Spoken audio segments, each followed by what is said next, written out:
El tema que estudiaremos esta semana es la conquista y colonia en Honduras. Al llegar a América, los españoles se interesaron principalmente en las tierras, el oro y otros metales preciosos que encontraron. Para apoderarse de estos recursos, primero debían dominar a las poblaciones indígenas, es decir, conquistarlas. En el proceso de conquista de los territorios americanos influyeron varios factores. Uno de los factores es el factor militar. Los españoles poseían una tecnología más avanzada, por lo que existía gran diferencia entre los armamentos que utilizaban. Mientras los indígenas combatían con armas de piedra y madera, los españoles tenían armas de metal, usaban la pólvora y traían caballos entrenados. El factor económico. Una vez sometidos los indígenas, los españoles iniciaron la explotación de las riquezas de los territorios conquistados. Saquearon las ciudades y obligaron a los indígenas a pagar tributos con oro con trabajo forzado, lo que provocó que muchos indígenas enfermaran y murieran. El factor ideológico. Los misioneros que venían con los conquistadores se dedicaron a catequizar a los indígenas para cambiar sus creencias religiosas. En el proceso de conquista, desde México, Hernán Cortés envió a Cristóbal de Olid para que investigara el llamado territorio de las Higueras, el actual territorio hondureño. Desde los inicios de la conquista, la resistencia indígena se manifestó en varias áreas del territorio hondureño, con caciques como Sicumba, Copán y Galel. Pero poco a poco, los españoles lograron controlar las rebeliones, salvo la dirigida por el cacique Lempira, con más de 2000 guerreros.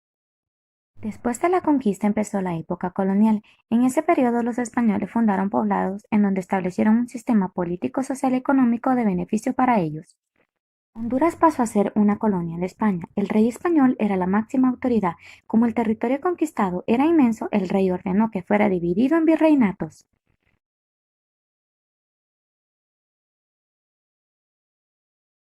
Cada virreinato estaba representado por un virrey, el cual era elegido por la corona española y representaba al rey. Era la máxima autoridad en su territorio.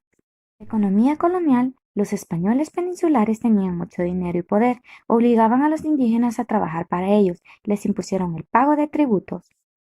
El pago de tributos consistía en que los hombres que tenían entre 18 y 50 años crearon formas de explotarlos como lo que era la encomienda y el repartimiento.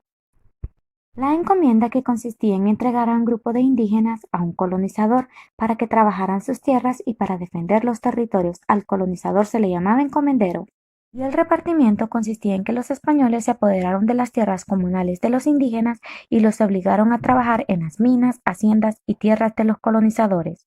El cabildo, que era el gobierno municipal en la ciudad, estaba formado por alcaldes y regidores, se encargaban de la construcción de caminos y obras públicas.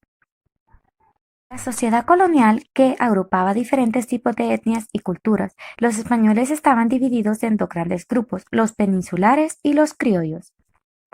Los peninsulares, que eran los que habían venido desde España, y los criollos eran los descendientes de españoles nacidos en las colonias de América.